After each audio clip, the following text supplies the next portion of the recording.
Today, Marco, Polo, Hammers? Nah, it doesn't sound the same. Well, if you think we're playing a game of tag, you might be right. Next on Live Free and Ham. Hello and welcome to the Live Free and Ham podcast. This is our bi-weekly show during which we discuss ham radio topics in New Hampshire, New England, and beyond. So whether you're a regular listener or a first-time guest, we are excited to have you here and appreciate your support and checking out the show. So let's tune in tonight's episode. As always, let's get in the show. I'm your host, Eric, callsign N1JUR, and I'm with my notorious crew here. Hey, it's Paul, N1OG. And I'm Todd, W1STJ. All right, cool. Well, as always, as we do in every show, before we get into topic, we got a few things we want to catch you guys up on and just make you aware of, especially if you're a new person here and you're just checking us out for the first time. Our storefront is up on livefreeandham.com/shop. As always, you can head over there and check out some of our awesome merch. We're all sporting our usual Live Free and Ham caps there. We've got a boatload of shirts, and we've got a surprise coming up soon that we're going to be launching on the show. If you are a follower of us and you've been paying attention, a certain host of ours is going to be making a jump, we'll say, and we're going to be putting a commemorative shirt in his favor. You know, if we have to raise it for other reasons, then so be it. But I'm sure he's going to land safely, and everything will be great and ready to to meet Carlos. Sorry about that. We'll edit that in post. And we'll meet Carlos hopefully in October, and both him and Paul will be able to make that jump that we're anticipating. We'll be able to make a 5-2 contact with them. That'd be wonderful. All right. Well, anyway, so as always, we want to thank you if you've purchased stuff from our store, as it helps support the show and keep this mission alive as always.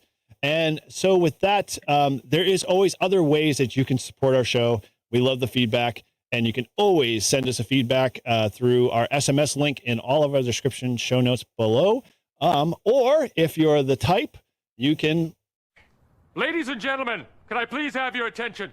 I've just been handed an urgent and horrifying news story. Hey everybody, we got some news. Slow down, Boog. Let me handle this. We've got some news. I've got bad news and bad news. I have reviewed ship's personnel, Captain. Congratulations, you've got mail. Well, I have some awesome news, guys. So as we said, we love our reviews. We love our listeners sending us reviews and saying hello. And you guys have heard our cries. So we appreciate you, Rob. And actually, now that I'm thinking about this one, Rob is more of a do good episode. So we're going to hold that one over, and I'm just going to edit this and post edit because I can screw this one up big time. Anyway, well, we're just going to skip over that, and I'm going to cut it out. So between us, hold on. Oh, do you have a review? No. But we did while we were doing POTA, we did get somebody on air that said, "Hey, yes. I love the show." Yes, I don't remember the call sign, but really appreciate that. Yep. Actually, this person made a post, Paul. So just a little backtrack here. Paul and I had done a POTA about a couple of days ago, before we recorded this, and I got a post on my Facebook page. From a Shannon, and of course I am not anywhere close to being able to pick it up here. Yep, Shannon, I don't have her call sign. She didn't list it here, but she left us a wonderful update saying how she was able to hit a lot of YouTubers when she was out there doing a POTA at activation of park of US 4509 and 6927. So she was doing a twofer, which we appreciate because that helped us immensely with our logs. And she looks like she hit 30 parks, but she was able to get a hold of K-Murder, K at MRD, and myself, and Paul, obviously, Live Free and Ham status. We were all super excited. We didn't make the connection in our head because we were already drinking from the fire hose because that was an intense POTA we'll talk about in a little bit.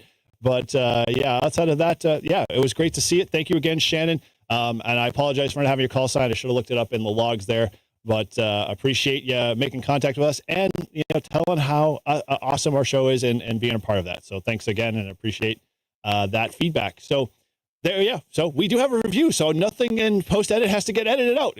Thank you, Paul, for saving the day once again. All right, well, so let's get to the real stuff here.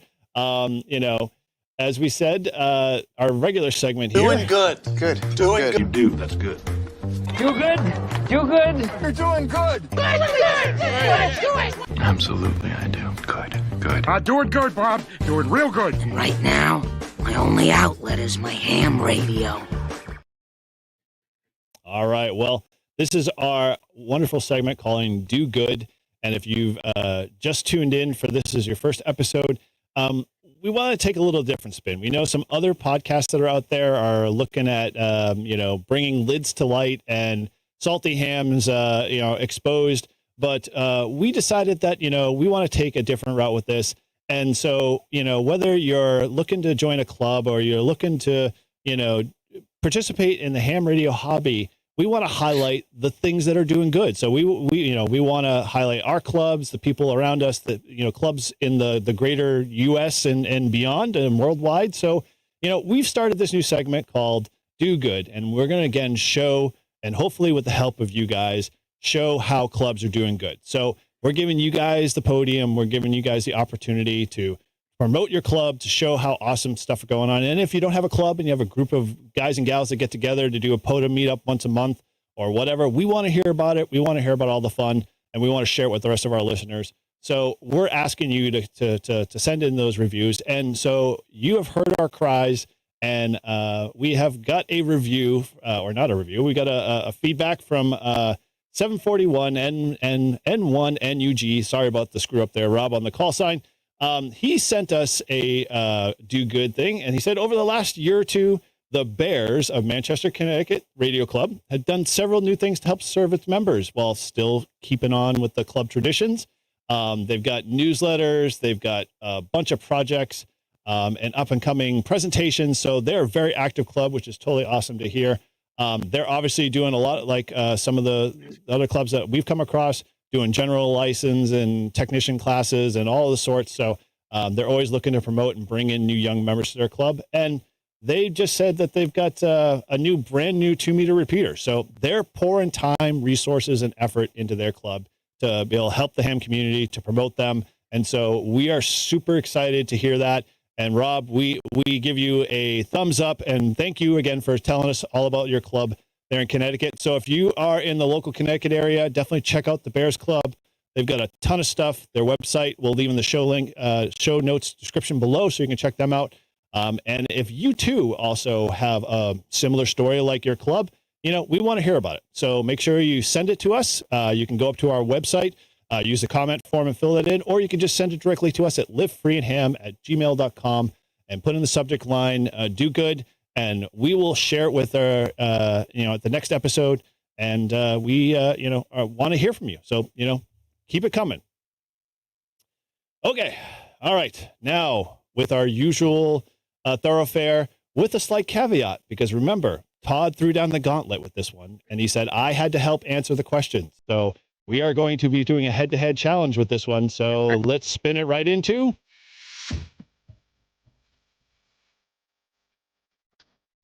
And now for something a little extra with Todd, W1STJ.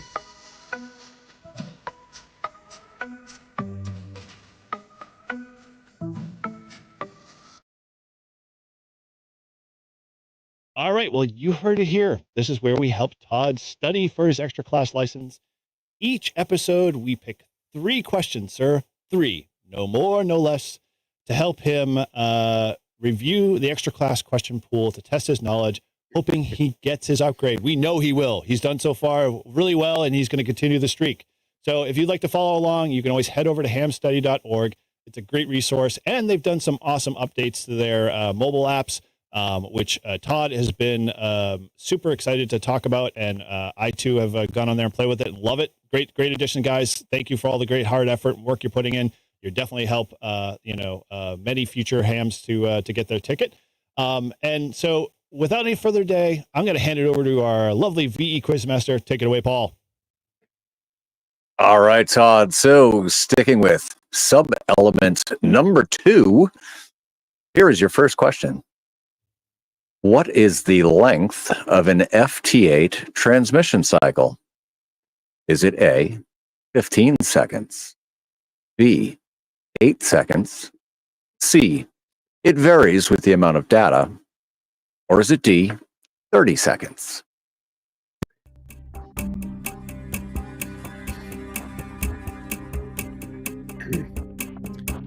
All right, Paul.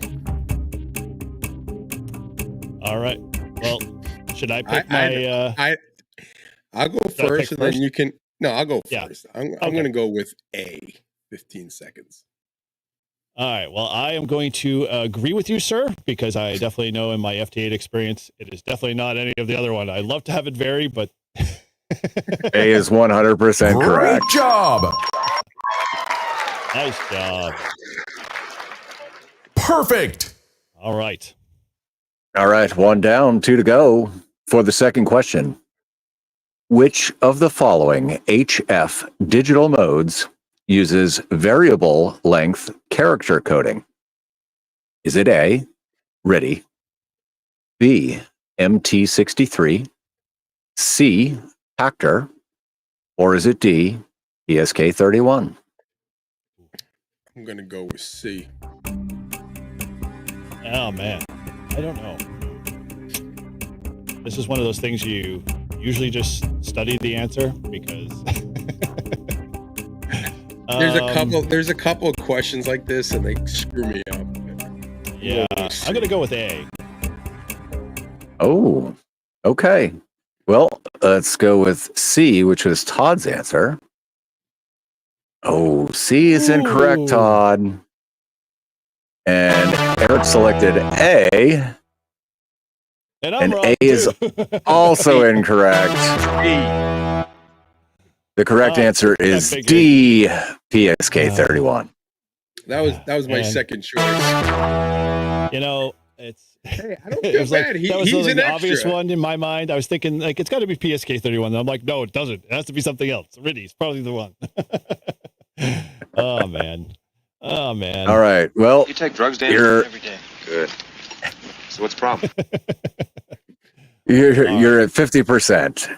For the third and final question, what type of antenna can be used to minimize the effects of spin modulation and Faraday rotation?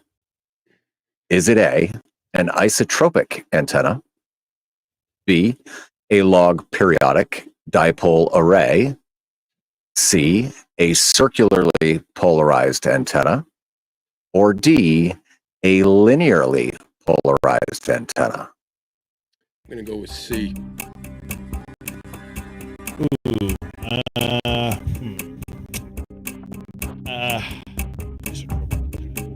Well, there. Let's go with A. Okay. Well, Todd chose C, and C is correct. Oh, wow. All right, well, you know, I still have my expert. Now, it would not be a VE Quizmaster session with Todd if he didn't get 2 out of 3. Yes.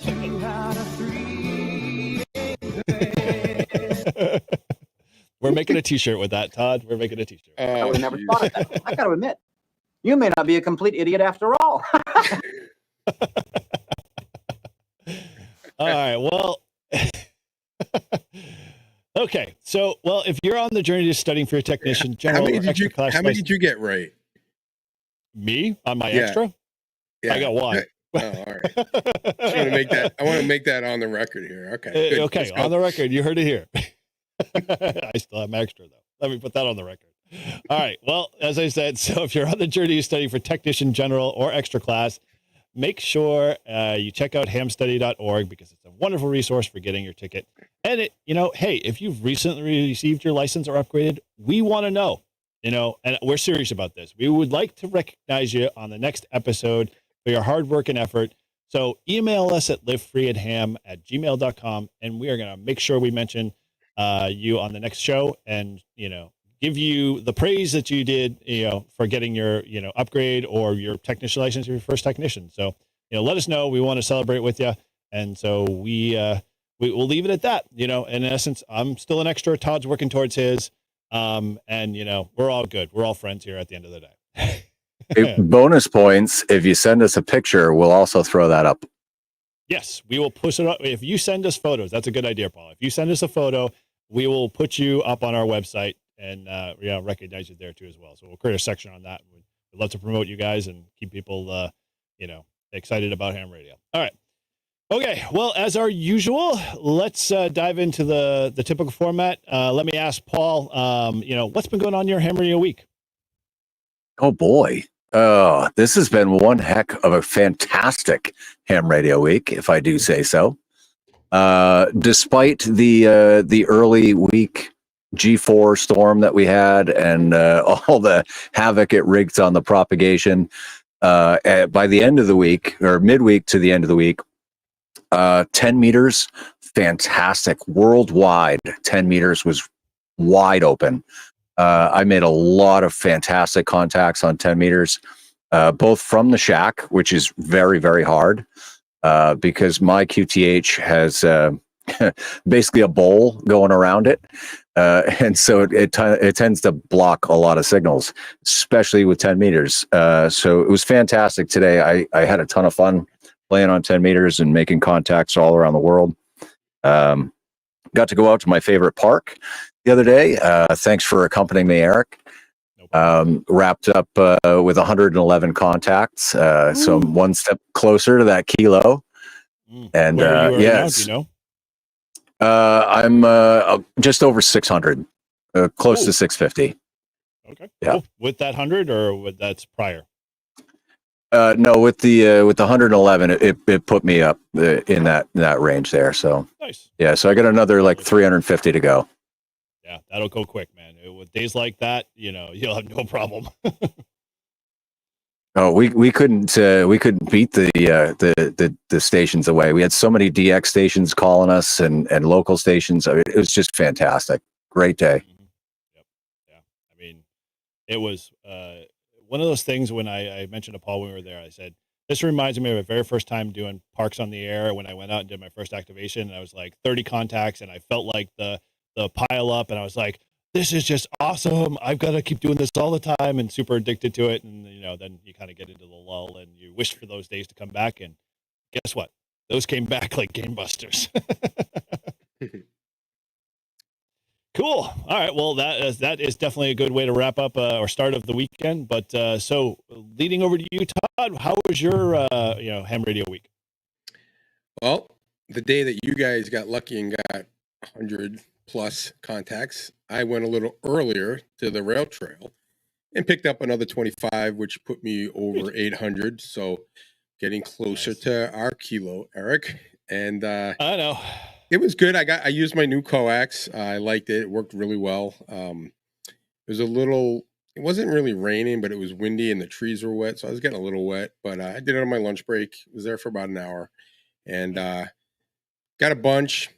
Activated the park, and then I took a break and I went hunting and could hear a lot of stations really like 5-9, but they weren't hearing me. And when I finally got through, there was a bunch at Park to Parks and they said we were all too weak to hear. But I did make some and then I went back to a different frequency, but on 20 meters and finished out with a couple more and ended up with 25. So it was a good day. How long was that? How long was the activation? It was about an hour. I was waiting. I mean, it wasn't like an hour of me trying to get. I would say like maybe a half an hour of like activating, calling out, and then about 20 minutes of hunting and sitting on pile-ups trying to get through, and then about 10 minutes at the end, and I probably picked up like 4 or 5 more.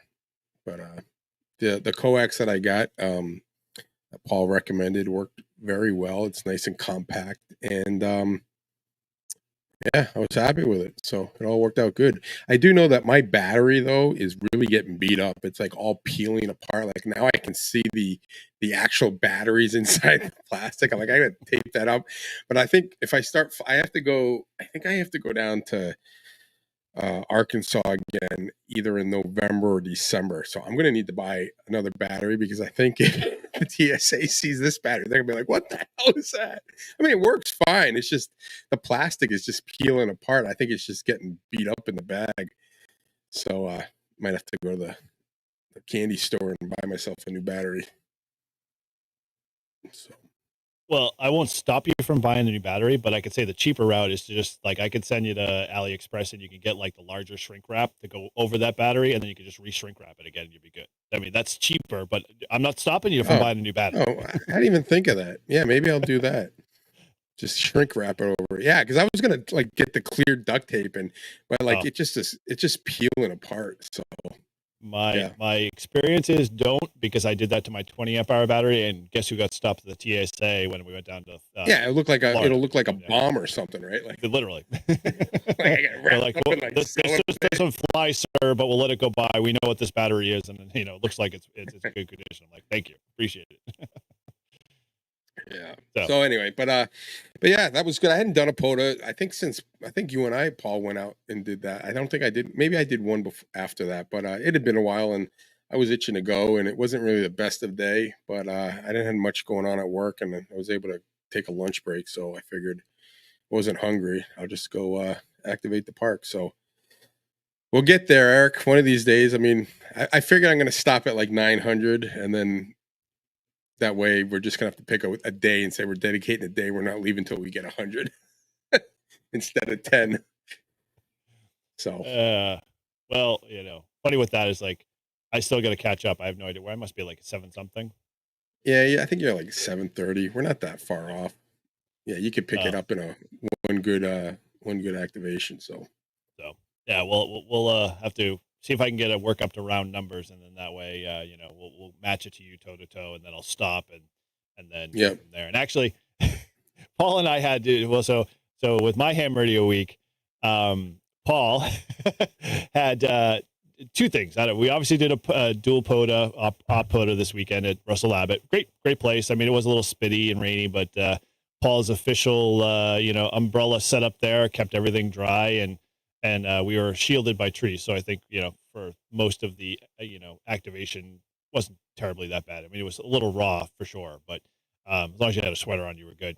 The 2 things that I learned, obviously, and it's kind of funny because we made a little joke, because I know, Todd, anytime you and I have done an activation, we always say last call, and then you're like that little guy at the starfish. While the starfish wash up on the beach, you have to throw everyone back. Well, like, Paul knows how to shut the volume off. He's just like, we're going QRT. And then the next thing, instead of even touching the mic, he just turns the volume off. Can't hear it. Gone. No. I'm like, I know Paul, I know Todd would be there for another more hour and a half trying to make sure he got everybody in the log, which is awesome. But gosh, we would have been there till like midnight. that was pretty intense. Now, I would have stayed.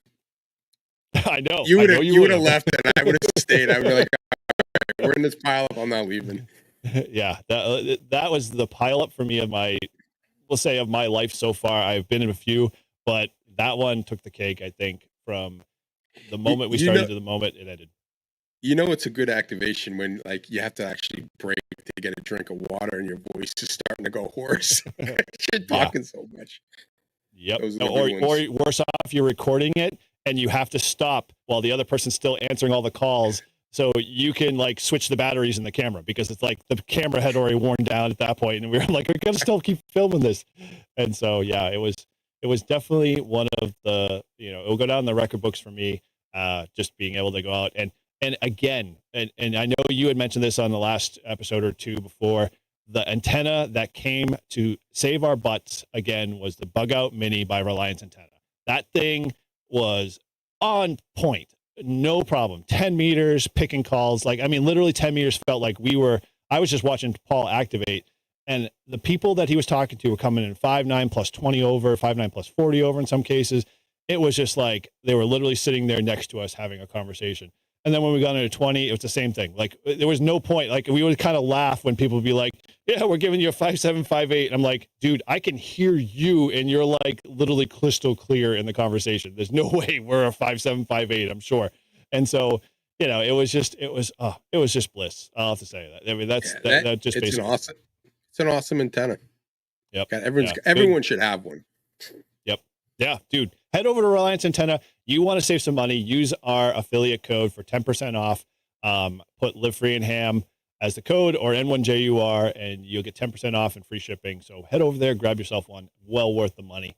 Well worth the antenna itself. Good design, and Matt's a great guy. So we can't thank him enough for putting something out there that rescued a lot of us that were all looking for end-feds antennas and couldn't get the pack antennas because they didn't exist or they weren't in production or they were, behind in production. And, and again, not to slam the Cars antennas or anything. Those are great antennas too. But the form factor for Reliance is literally in the palm of your hand. You can't go any wrong with that. So, yeah. Well, so kind of with that, it kind of it's in a case like this. Yeah, well, yeah, we can see it. Put it in for your show. That's it, right there. Totally. That is the a full complete antenna. That's a 40 through 10, 40 through 6. Yep. Yeah. So no, I gotta say, Eric, you are remiss to not give yourself credit for the one time that I got caught with my pants down, and I wasn't prepared. I totally forgot about this. No, I know we have talked about preparedness several times when it comes to going out in the field, and I am the nth level of preparedness always. Mm-hmm. Well, I was scrambling. I was rushing out the door. I had to call the ARRL to pay the exam fees, and so my mind just wasn't with it. And I knew that I had my backup battery standing by on my toolbox, ready to go, but I forgot to throw it in the truck. And wouldn't you know that my POTA battery was about half dead because I hadn't charged it from the last POTA. And so, yeah, Eric and I are going strong. We're working a heck of a pile up, and the battery dies. Right in mid QSO. Mid QSO, always. the poor guy, they just called his WB4. I'll have to look it up, but yeah, it was like, I grabbed mine. I had it on. I knew I was going to just bring it anyway, but I left it in my bag, and I kind of said, "Hey," jokingly, I'm like, "If your battery starts to go, we always have mine in the background." He's like, "Yeah, I think we'll be okay." And literally midway, WB4 radio goes dead, and Paul's like, "Oh man, it's like at 10 volts. This thing's not going to come back on at all." And I'm like, "Hey, guess what? We got our battery," and lo and behold, plug back in, back on the road. Yes, just bring an extra friend with a whole bunch of equipment. I think that's the other alternative. Tell you, one of my buddies that I fly with, he lives out in Peterborough, and the field is like an hour away from him. He brings all his crap. He's got everything, and when you put these bigger planes together, they have wing tubes which go through the fuselage. It keeps the wing steady. It's what the wing goes into. He brings all his crap. He's all ready to go. He left the wing tube at home. Oh, no, not the wing tube, the wing bolts. So when you put it in, you bolt them in, and they're it's not like a screw. It's like a special bolt, and he totally forgot it. And he's like, I'm like, "How come you're not flying?" He goes, "I left the bolts at home." I'm like, "Are you kidding me?" He goes, "An hour drive." So I said, "You can fly one of my." He refused to fly. He goes, "Nope, I'm not doing it." And I'm like, "Don't worry, man." I go, I went down there like a week before that, and I get all the way down, and I forgot all my batteries. So I get down there, I'm unloading. I'm like, "Where are the batteries?" I blame my son for that one. I'm like, "Zach, I told you to get all the crap." He goes, "I did. Everything you took out." I goes, "Did you see the battery?" He goes, "No." I'm like, "Did you think to maybe ask me if I had the batteries?" No. He just picked up the crap. Yeah. So I was like, bummer. So happens to the best of us. And I did a POTA once. I went all the way to Vermont. I forgot coax. Oh, I do remember that. You remember that one? That one was bad. I was pissed. And of course, it's Vermont. Like I couldn't even run the Walmart because there wasn't a Walmart to even get coax. No, but yeah, they would be like, "What's coax?" We have TV coax. Yeah. Oh man. Well, those are the mishaps. I think we'll have to do an episode on those because I'm sure there are plenty of people that have those stories. We'll have to maybe consult our audience. That'd be a good live episode to have everyone in the chat talking about all their. And we won't feel all alone, Paul. Yeah, and actually, we did forget to. Well, at this point, it won't matter, so I'm not even bothering to mention it. But ultimately, our live streams will be coming up soon for September, so make sure you're in tune with that. I know when this airs, it'll be in October. But either way, pay attention for the October streams because they're always a blast. We enjoy doing them, and we may actually talk about what we just mentioned. So it'll work out good for October. But with our episode today, we're going to talk, like I said, not about Marco Polo and playing, childhood pool games. That's not the topic there. So if you were tuning in this far and assuming we were going to talk about those, sorry, we're going to talk about portable loggers tonight. Because we've all had a chance to really get our teeth sunk into, the new logger out there that, people have been talking about. There's been a lot of YouTubers and videos out there about Polo. But we wanted to kind of share our thoughts because we both come from both sides of the camp there. We've all been Hammers users for a long time. We all cut our teeth on it, loved it, still love it. I mean, it's not a bad app. It's still great. But the new one on the scene is Polo. And so we're going to talk a little bit about those. We'll share with you if you've never heard anything about any of these loggers out there and you're a paper person and you're interested in getting into portable logging for, summits on the air or POTA or anything in between. And actually even, we'll probably talk about a little bit the Polo app, and even Hammers does a little bit of field day and stuff like that. So you can use those loggers for those types of events. So, we'll talk a little bit about those and hopefully share our thoughts on them. And I think we'll probably lean a little bit more towards Polo because I think all of us really have a deep affection for it. I know I do. I love the app now more than say Hammers, but Hammers in terms of getting up and running fast, it's a great app. So with that, obviously let's kind of level set here. So, when we started in the logging side of things, did you guys all just dive into, picking the latest one like Hammers when it was on the market, or would you guys start logging paper when you started doing POTA activations? No, I did. I was Hammers right off the start. I downloaded on my phone. I believe I downloaded on my phone as we were driving to my first park after I got my General. Right? I do remember. You're like, you have to download this. So I downloaded it and didn't know how to work it. And then I used it up until recently when I tried Polo. And I loved Hammers. It was easy to use. It was very, very basic, simple, easy to export. And it was a great app for me doing the POTA stuff. It just works, and it worked on my iPad. It's a little better. Both of them are a little bit better on an iPad or a computer or a laptop versus the phone, but it's easy either way. So if you didn't have one time I did act a park and I forgot my my iPad. So I did log it on the phone, which was cool that it was able to do that. So, but that's how I started. And then just recently, I'd say my last 5 or 6 activations, I tried the Polo out, and we'll talk about that later on. How about you, Paul? You start paper logging, or when you started to finally get away from the digital world into sideband and whatnot? What was your kind of plan of attack? So I think I jumped right into Hammers. I hardly ever paper log.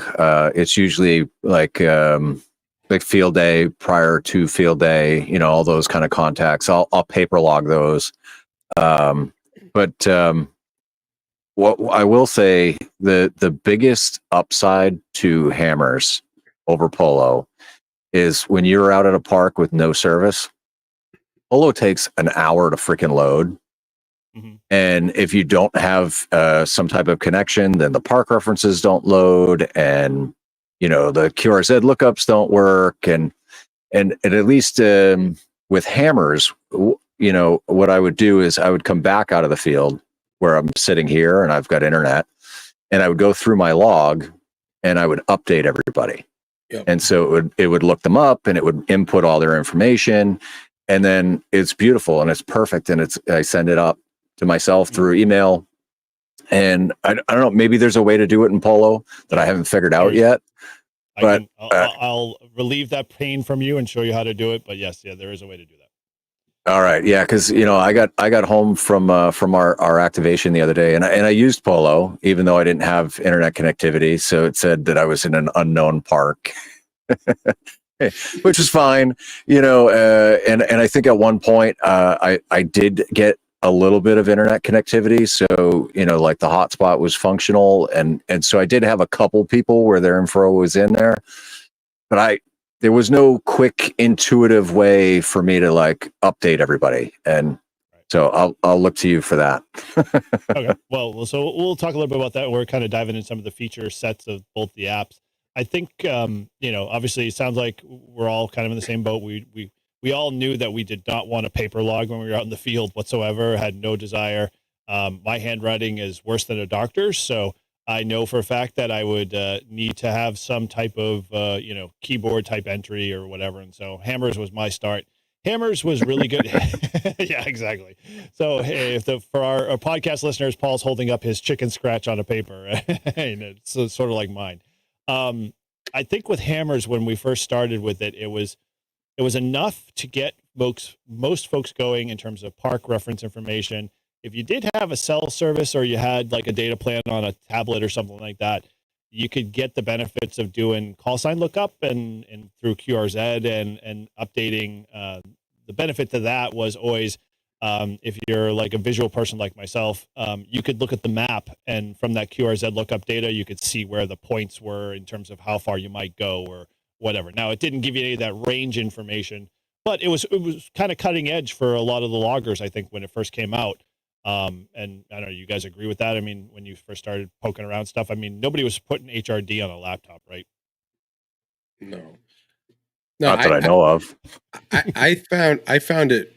I thought Hammers was great because it's designed to be a mobile logger, and then I would just export it and add it to my larger log, and then send it to the POTA site to upload the logs. So I just, and it was so simple to use. Like it's not complex.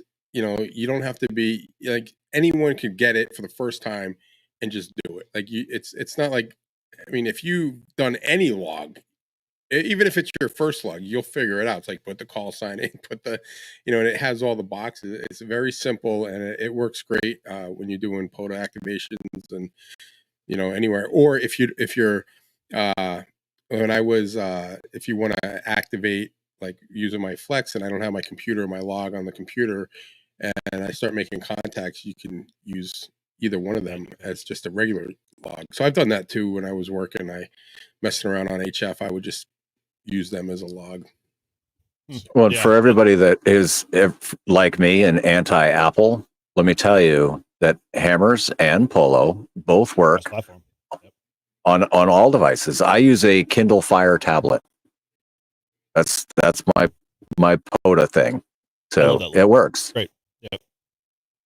Yeah, that's actually a good point. So like, when you get into these apps, you don't have to worry about what platform. So if you're a Linux guy or a gal and you're a Mac guy, and you there's a version for you on all of those platforms, both apps, so you don't lose out on any one thing. Now, we're going to touch base in a little bit some of the cooler functions now that Polo kind of brings to the scene that Hammers doesn't have, which hopefully eventually will come around. Maybe, I don't know. I haven't been in the Hammers camp in a while. So, with that, I kind of, realized that I'm not looking back. I still have Hammers on my phone, but are they both free?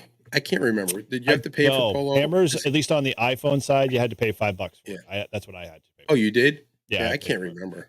Yeah, but I think the Linux and the Windows versions are free. Yeah, the Windows version are free, but I think for mobile, it's not. Yeah, I mean, they're, like I said, it's worth $5. I mean, all day long. And I leave both of them on. I leave both of them on my iPad and my iPhone. I am an Apple guy, and Paul's made it very clear he's not. But and I have to split the difference for both my kids. Sorry. So anyway, but like I said, I've had that with the Polo, that it does take sometimes if you don't have a signal, and I'm in.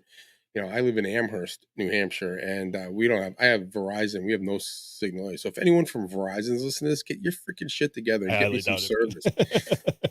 But like I said, they're both great. And like I said, I've switched to Polo, and I will talk about why I like it better. But there's no reason, if you're like one of these guys that doesn't like change or whatever, then stick with Hammers, because it does work.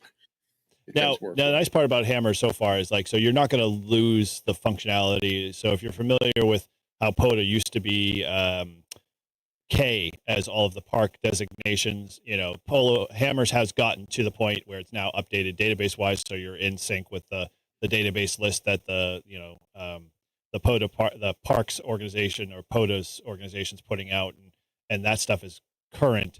I don't, so I know, if you've never been in Hammers before, and let me kind of give you a quick layout, and then we'll kind of dive into Polo, because it'll at least help you set a foundation if you're thinking about going one way or another. Hammers, like we said, it's all very small. It's very its footprint. It runs on many multiple devices. The big thing with Hammers is that you probably have to have a little bit of information to add to it to get a log set up. And really all that is you're going to need to obviously know the park number you're at and the park designator, because you're going to have to manually enter that in, because there's no real lookup in Hammers. Is that correct, guys? You have to know that in advance. Yeah, I don't believe there's a lookup yet. Okay. Yeah, if you put the park number in, it brings it up, but it doesn't have like in Polo, it'll if you're in connection, let's not count out the bag yet. Yeah, the Polo is going to be way easier. Yeah. So once you set up your log, you designated the park information and a couple other small little details like your call sign and operator and that stuff in the field. And grid. And grid. And if you do grids, I mean, it's not mandatory. You're off to the races, and at that point you're just logging. Now, if you've got QRZ capabilities and a data, connection out to the internet for the device you're on, you can easily do QRZ lookups. So the one thing I loved about it is that if I made a contact, I typed in a call sign, it would give me the call sign's first and last name, rough location and stuff like that. And then it would put it on a map that I could see in real time as I started to make contacts. And that was my kind of candy for the app, because I'd be like, oh, this is really cool. I can see all of like where I'm reaching, how far my antenna is going, which I took to the other side of the coin, where it's like, I can play around with my ground radials and see if I go one direction or another. And what I ended up finding out is based off the time of day, it was more like, I'm always going to be East Coast, or, DX is going to be some more than just whether I put my ground radials in a certain direction. But yeah, I thought that was the very cool option. And as Todd, you alluded to, in Hammers, the ADIF export was always wicked easy. So if you had a simple, option to be able to go to your, Dropbox or Google Drive or whatever, you could send your file there and then come home to your computer and, upload it to the POTA website. So it really made, activations wicked easy. Now, we all know that Hammers went through a lot of pains too, and crashes, and everybody used to hate Hammers for a long time, which it hasn't been that way in a while, but there used to be a lot of pitchforks and torches with Hammers and crashes. But that kind of, I think that impetus speared a few people on to come out with a better logger, or at least improved logger, because Hammers had gotten long on the tooth, as we all know. It was a good logging app and it did its job. But there was nothing on the scene to replace it. So now Polo shows up. When did you guys kind of hear wind of Polo, and when did you decide to make sort of a toe in the water attempt? Well, you told me about it, and I downloaded it. I think we were at Prest for doing a breakfast thing, and I tried it out and played around with it. And like I said, I'm a guy that needs to put my hands on it and actually use it to figure out how to use it. But once I started using it, I was like, wow, this is what I like. And one of the things that I do like is I like looking at Hammers for me. And I know, like, Eric, you never had this problem, but a lot of times we'd be at the same spot, doing a double activation, and it wouldn't log all my on the map, right? Like it'd be like I'd get like maybe 3. I'm like, we have like 40 contacts. I got 3 on the map. Like, what's going on with that? And then I would check, and they were all checked green and they all updated. So the map it sometimes didn't work, and it worked for Eric. It wouldn't work for me. It could have been an Apple thing. Who knows? But with Polo, it works all the time. And what I liked about Polo is, in Hammers,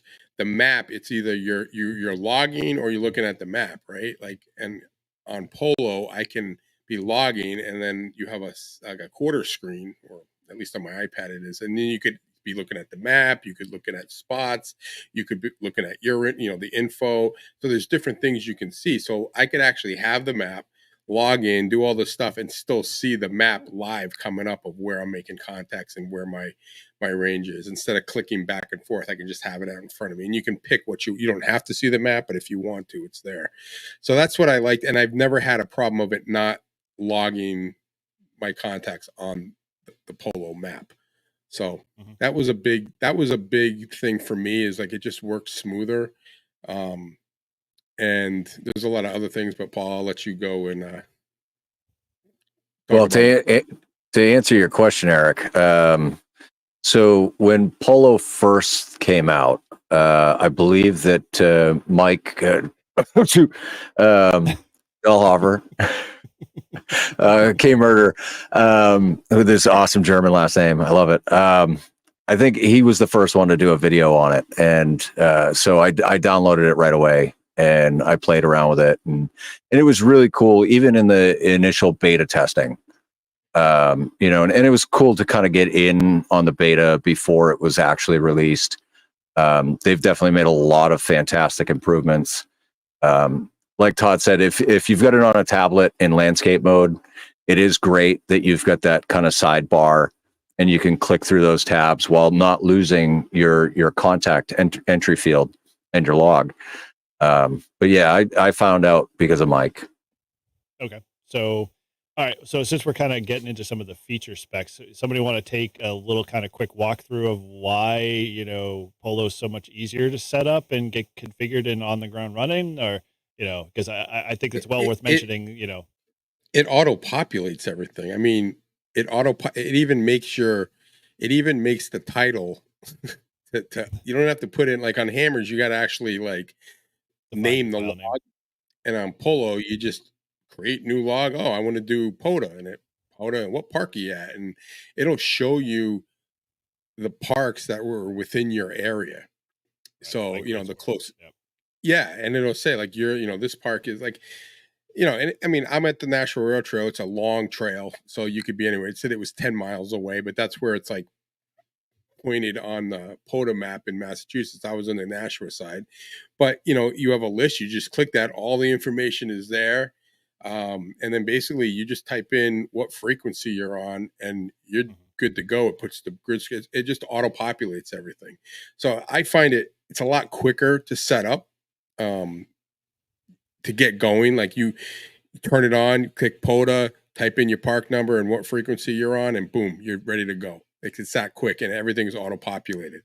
And you don't have to write a title, you don't have to save it, and it's all ready to be, as soon as you're done, you can export it right then and there, and it sends it right to the POTA app, to the uplog section, and that's it. So that's what I thought. It was just awesome that everything is just done for you, and it's accurate. So Paul, go ahead, describe a little bit. Obviously I know you're a big fan of it too as well. What's the flow kind of look for you a little bit, and what kind of obviously Todd's like, oh, it's wicked simple, and he's 100% dead on. But like, I know there's some like little tidbit features in there that I could see in your eyes going like, I got to talk about this. So go ahead. Just interrupt me. No, it's all good, Todd. You're fine. Totally, man.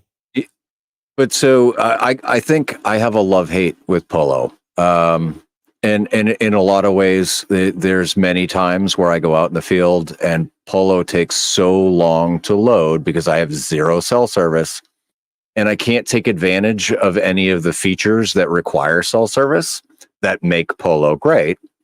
And so I go back to Hammers because Hammers just freaking works. It's simple. I don't need a cellular network. I could just, this is what it is. This is what it is. This is what it is, and go.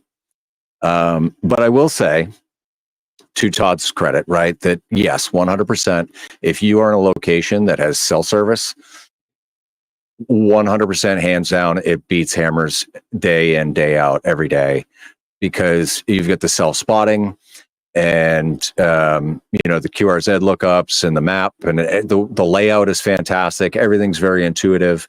Entering park to parks is a lot simpler. You don't even have to do the US. You just type the number, comma,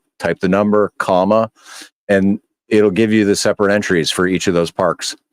So as long as you've got cell service, it's great. Yeah. Yeah. Well, go ahead. I was going to say, the couple. Get your thought out, my friend. I was just saying, like, that was one of the things when I get park to parks. Like if you get park to park, they've got two parks and there's two operators. You're just like, and I would always get screwed up. I find it with Polo, just being able to like crank in as soon as they give you, just type it in that number and then comma next number, and it just auto populates it and you're good to go. And I know, Eric, you were saying, and I didn't realize this, but you can talk about how if you tap it, you said it'll just know. Yeah.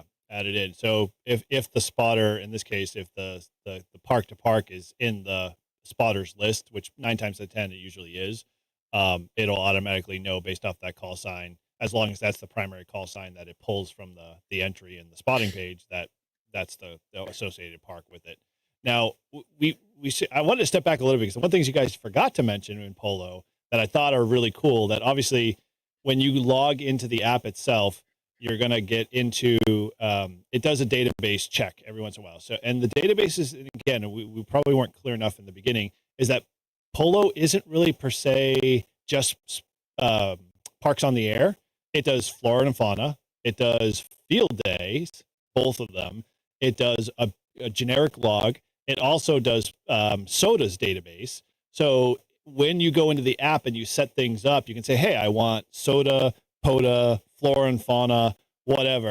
And then it goes out and gets those databases. So it always, every once in a while does a check. And that's kind of what Paul is alluding to, is that if you don't have a cell phone connection, that database has never been updated or last updated, the app just slogs. It's slow. I mean, I've been witness to that.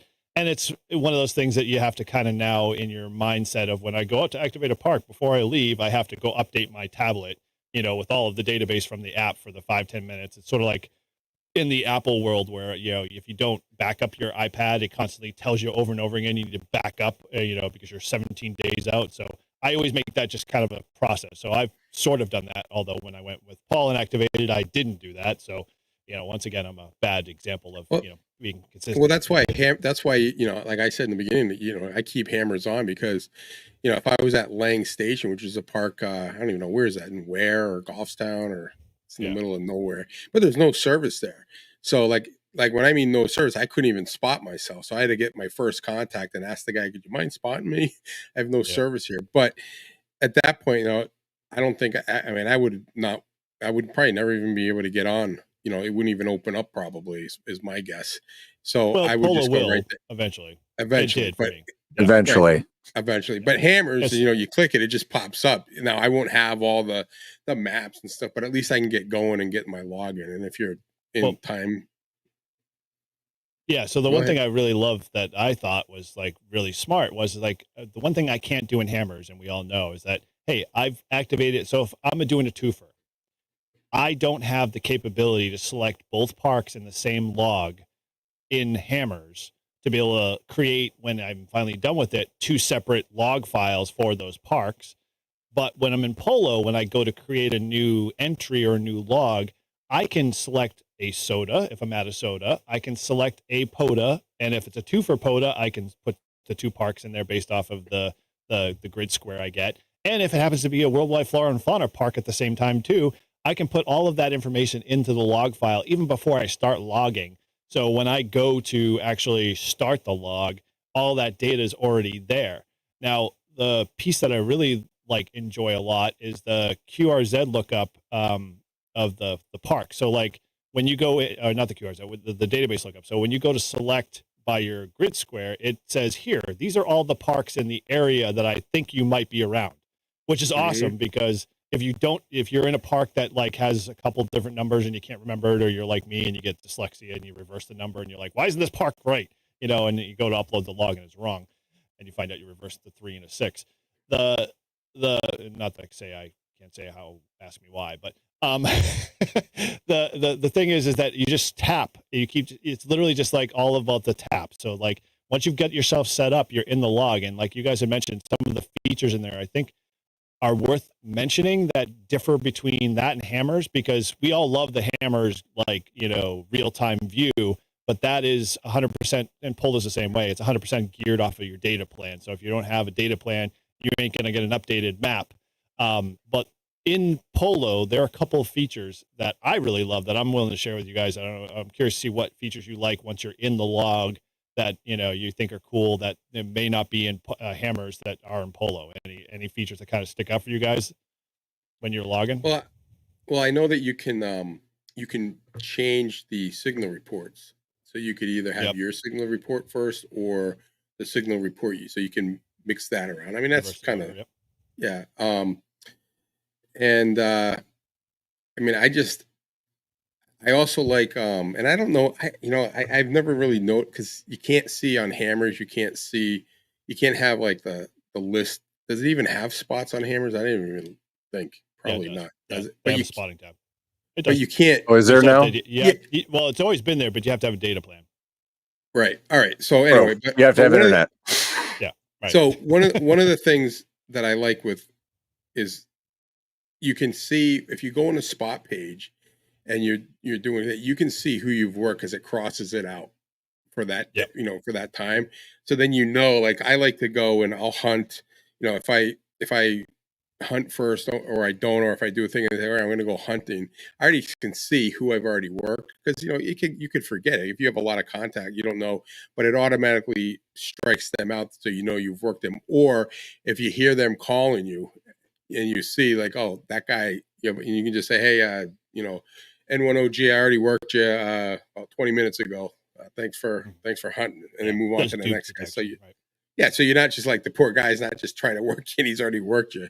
But yeah, I think that's a kind of cool. I like that too, and I like the way I can mix it up. Like if I don't really care, I can watch the map and see, but I'm still in the log at the simultaneous, like the split screen. That's my biggest thing. I think is what I like it, the best. Now, go ahead, Paul. I've got a couple myself, but I'm curious to see what your favorite kind of features, at least when you're in the logging state of it. Well, so and this is where like I'll again express my frustration with needing cell service because like the POTA that Todd came out and joined me on, right? And it was Todd's first time out at my favorite park, and I wanted to show him a good time, and so I'm getting all set up and get my logger going, and literally Polo didn't load until I think Todd had made like 5 contacts already, and it's still, I'm waiting for it to load. And so I said, screw this. And I closed it and I opened Hammers, and wouldn't you know, I hadn't used Hammers since I had changed my call sign. And oh boy. Yeah, well, a long time. Yeah, so you need internet access to modify all that stuff because you got to do the QRZ login and everything. So I literally had to just say, "Hey Todd, can you just email me your log when you're done?" Yeah. So I gotta say, I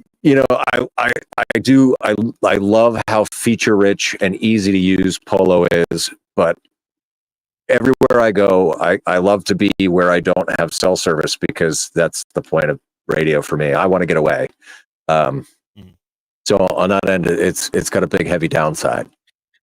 And okay. I'll say this: my old iPad, and I actually bought a new one because I couldn't stand my old one because I didn't have the plan on it. So I would always hotspot it, and the hotspot is not as good as a direct. So now that I've got my iPad that has its own service, I think it's more likely to connect than if I was doing a hotspot like from my phone to the iPad, So and that's why I was able to get on it. But there's very little. I mean, it was like maybe 1 or 2 bars, that we were like we were really on the edge of losing it. But like I said, if it didn't work, I would have done what Paul did. I would have just gone to Hammers, but I haven't changed my call sign, so a long time ago. So I'd be good to go, and he'd still be out. But I did email him I did, right? I emailed it to you. Yeah, so we got it. Yeah, you did. So okay, so there are these features I'm going to probably talk about are available without internet in Polo. So these are the ones that I think a lot of people overlook until they pick up on them and realize it. I'm a big, I'd say a huge stats fan, but I like stats a lot with the purpose of like, how am I progressing? How am I getting better? How am I able to manipulate a pile up to get better, in terms of turning more queues. Now, I don't use that more than just kind of a fun thing to do for myself to see how I challenge myself. But Polo, Hammers doesn't have this. Hammers, when you log in Hammers, it just puts the date, it puts a timestamp on it. So you have to calculate from the first log entry to the last log entry to roughly see how far you've gotten, how many you've made in terms of contacts to activating the park or for the overall duration. Polo took that to the nth degree and put in 2 of my wonderful favorite features. One is your queue rate, meaning that if you're a contactor, you know what that is. I'm not a contactor, but a queue rate basically is when you made your last contact to the next contact, how long was that duration? And so where we had talked earlier about Paul and I in our, what was your ham radio week, we were talking about how we were drinking from the fire hose. When I saw our Q rate, and I was watching on my Polo app, our Q rate was like about, 30 seconds to a minute. And then we were in the huge pileup. And that's when I was like, oh, well, we can knock that down. And we dropped that from a minute actually it was like 35, 40 seconds to almost 15, 20 seconds a contact. And that Q rate just helped us move faster through, all of that pileup. And at the same time, it also logs your overall duration. So like, if I want to because we all hear the YouTubers when they're like, oh, I go out to my favorite park and I can do it in 20 minutes and get it activated, or 5 minutes and get 10 contacts in 5 minutes. And so I that's a little personal challenge for me as I kind of get out here and activate more in the fall. Can I activate a park in, rough conditions or even in great conditions and do it in less than 5 minutes or whatever? And so it keeps all of that stats. Yeah. It also shows you what your rate is per hour. Yeah, at the given moment. So like if you'll have a whole bunch and it'll be like, oh, you're, in an hour, you'll have, 50 contacts, and then you get a dull, and then you see that number drop down like that within an hour, you're gonna be at like 25. You're like, what the hell happened? I mean, that is a feature that I do look at that, and I do like that a lot. And I think, the development of this app or this logger was really thought out of, and I think they were clearly people that went out in the field and said, okay, these are the things that we want while we're in the field, and what would be beneficial to an app that you were going to log, and they just made it work. It's very clean. It's very, like I said, if you have the internet going, it's perfect. If you don't have the internet going, all right. I do have one issue with both of them, and when we go to issues, I can tell you that I don't like on both of them. I wish they had. I'm going to go for it.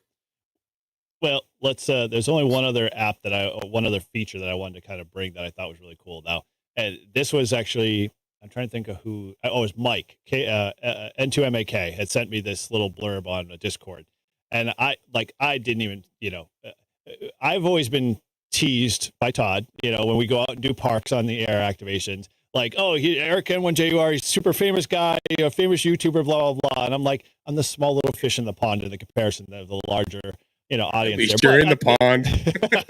Not anymore, you're not. No, right. Exactly. In comparison to N1OG over here, his dog's more famous than him. But, yeah, but that doesn't come up on Polo when people put me in. No, so dovetail. And, Mike N2MAK, he sends me a screenshot. Hey, you're famous now. And I'm like, what are you talking about? And in the screenshot, apparently, when you do a QRZ lookup of the contact's name in Polo, at the very bottom, right above where you're typing the contact call sign, pops up a little display. And sometimes if it's a, DX contact, it'll put the flag of the country there, which is a really cool thing. If it's a park to park, it puts Christmas trees in the log and stuff like that. But it also posts now. If you got Polo, you can pull it open on your phone right now and type in a log file K8MRD, and guarantee the next thing you will see is his name and his call sign, and then a link to his YouTube page. Now that's all done by the developer. I do now. I don't know how it got there. I worked you the other day, and I like, wow, what's that? And then I was like, oh, he's the famous YouTuber. There we go. So that's now it does those lookup. Well, that's awesome too, because I'm not, I can't remember everyone's YouTube call sign. I mean, I know the main ones, but you never know. Like you might work someone and they might have a YouTube channel, and you can go check it out. You can find a new YouTube. So it is kind of cool. That is definitely cool. But like you actually touched the nail on the head again. Call sign. So the one thing Polo's done phenomenal, which I love, is that you've got all your logs in Polo that you've done from the day you started to the day current log you've got. It keeps track of all of those call signs in there. So when you're typing in the new log that you open up activation, it says you've worked this person before. So that for me is like an awesome indication, because now I can be like, oh, I worked this person before. And if I had, QRZ look up over internet working, I'd be able to say Sally or Bob, hey, how's it going? Versus trying to go into my thick gray matter and try to remember what their name was. And a good example is I've got a hunter that has been hunting me forever. You remember Bruce, Kilo Alpha? Oh, shoot. The Kilo Alpha 9 India Charlie Pop. Yeah, Kilo Alpha 8 or Kilo Alpha 9. No, Kilo Alpha 8 because it's Ohio. India Charlie Papa. Remember Bruce? Every time he calls, I'm like, hey, Bruce, how's it going? And so I couldn't remember his name when I saw his call sign pop up because I haven't talked to him in a long time. And I froze and I'm like, what is his name? What is his name? And I'm still trying to log the contact. And then I know Paul's kind of sitting with me. He's like, why is he delaying? I know. And then I finally, at the very end, thanks, Bruce. I couldn't remember your name. And so, Bruce, if you're a listener, I appreciate you. Sorry, I couldn't make the name to the connection. But yeah, he's one of those guys that like would be awesome to know that every time that pops up, hey, I've worked him before and so forth and so on. So that's like just boil. But that's like on a your main logger, that you use in your shack and that you put all your logs in. That has that. Mine has, you can go and click the call sign and it'll list every time you've ever worked them. So it is cool that you can now see it. Especially but now you've got a Polo personal reference that if you continue to keep adding to Polo, now you'll be like, oh yeah, we worked this person before, and they're following us around and they're, like especially like if we go to do our POTA rove in October, if we get another 70-degree afternoon day, you might have to take work off, but we'll go do another Polo and we'll convince Paul and a couple other guys to talk from the other side, and we'll meet somewhere in the middle like our master plan we talked about before. But yeah, no, it's definitely, it's got a lot of cool features like that, and I agree. I think that little thing with, you said, the YouTube link, and when you do a park to park, it puts a little like pine tree on it, and it's just kind of cool, and it's just very clean and it's very smooth is the only way I could describe it. And like I said, if you got the internet, it's the way to go. But I'm not getting rid of Hammers, and my one issue with both of them is they're not cloud based. So if you were on, like, I use my iPad all the time, but if I don't have my iPad, I forget it or whatever, and I only have my phone, it's like a fresh, like I've never used it before. So that's kind of, if they're listening or watching this, if at some point we get it cloud-based where it would just link to all devices, the same info, it would just make it that much better. Okay. So that kind of dovetails on my last question that I wanted to pose on you, Paul. Any kind of like, since we're talking about like the features that just rub you the wrong way, obviously internet's a big one for you, but anything else? Loading time. Well, yeah, definitely the time it takes to load is god awful.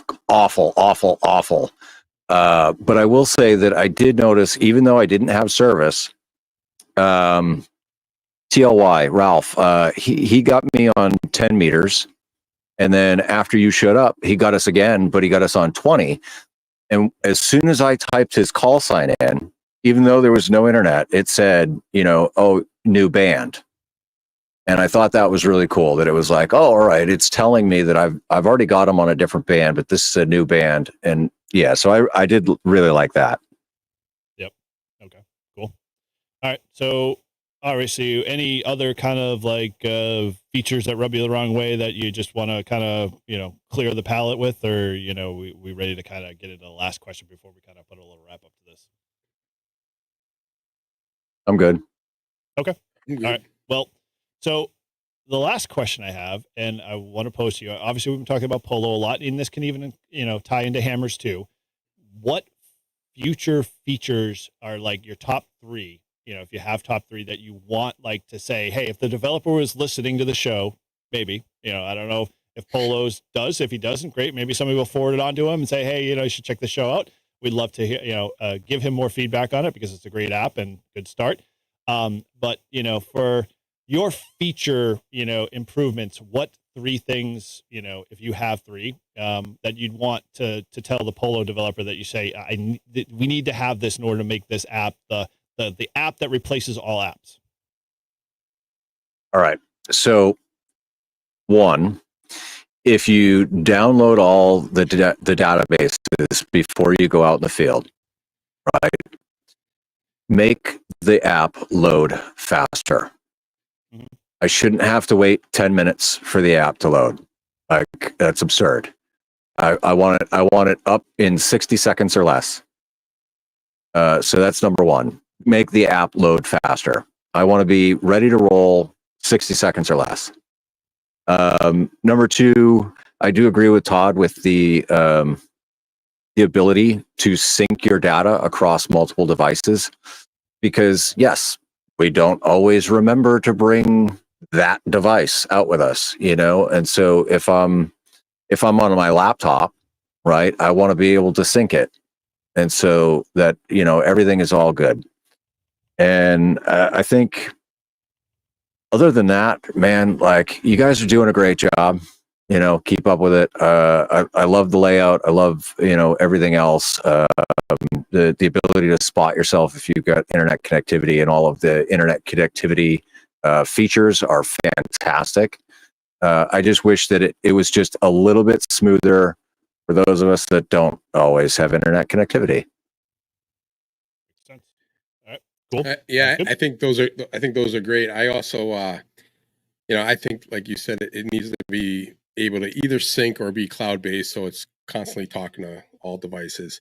But one thing that neither of them do, and I think that would be a huge plus, I think it would be a game changer, is if you could submit the log right to POTA.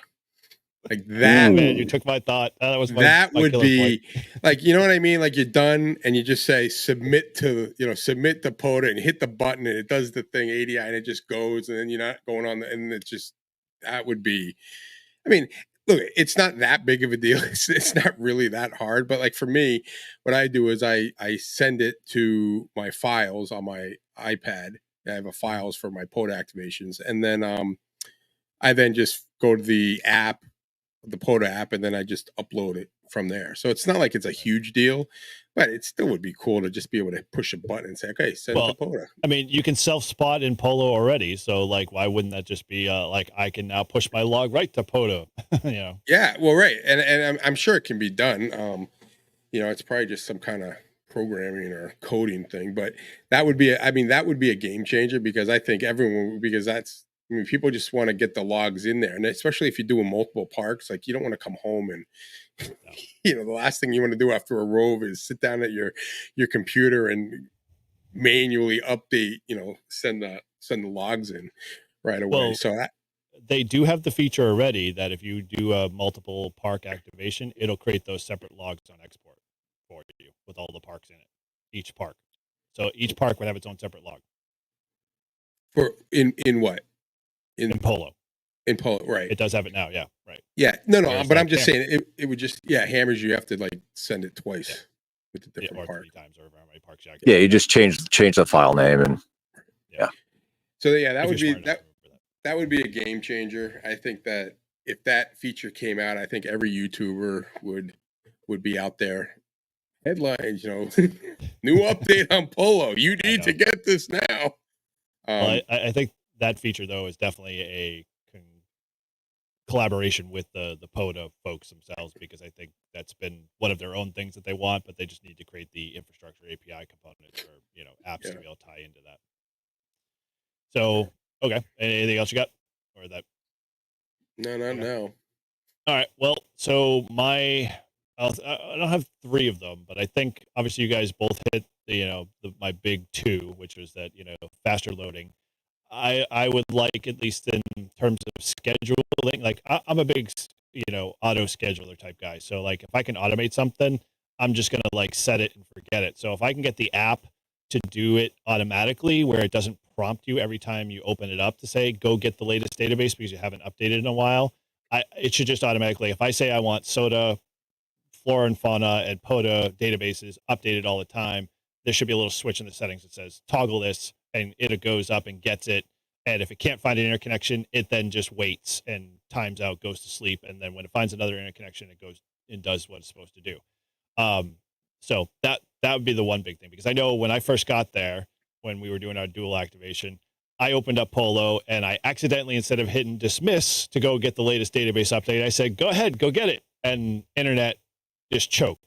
And the only thing I could get to do was kill the app and restart it. And, that's, first world problem, but at the same time, it still, stops me from getting to where I need to get to start logging. The other piece that I really would love to see is if in that stat section that it said, I've worked so-and-so at this time, how many times I've worked them, I'd love to be able to tap it, have a little window shade pop open that says, these are all the parks you've activated this person at. And so kind of because the data is already there. You already know if, you might have worked them a park to park, or if they were just a hunter contact, when the last time you worked them by maybe date. So I could say like, I've worked, N1OG on, 8/14, and then I worked them at 9/7, and I see those two in that little, shade sheet. I could, basically, if I wanted to have a conversation with them, as some way to be able to say, hey, hey, last time we worked, we were at this park, blah, blah, blah, it's kind of, good history and good information to kind of pass on to somebody.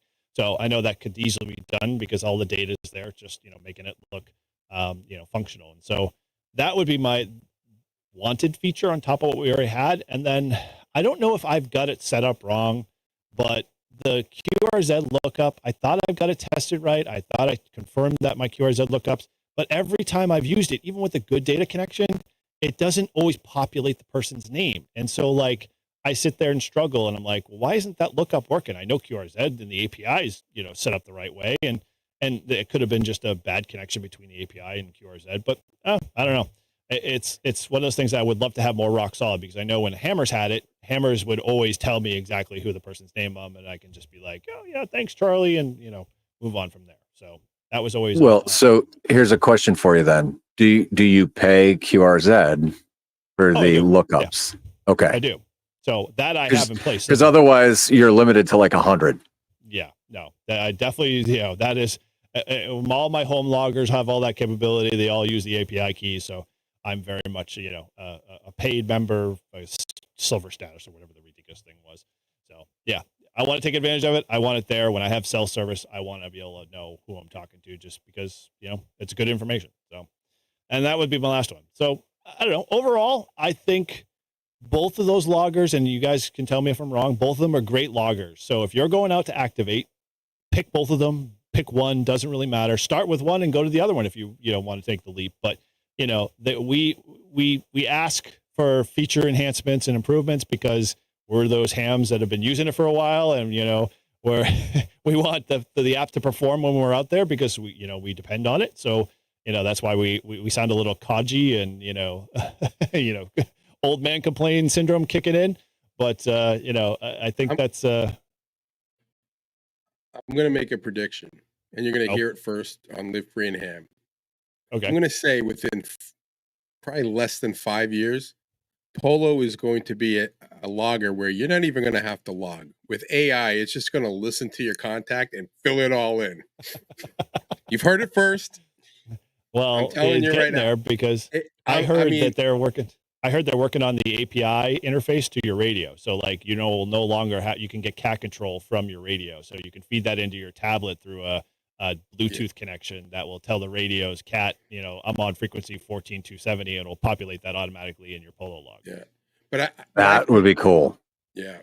I think honestly though, I think with this AI stuff and the stuff that I've been hearing that's supposed to come out and what you can even do now, I honestly think your log is gonna be able to listen to your conversation, your QSO, pull out the things it needs and plug it in, and you're not going to have to log.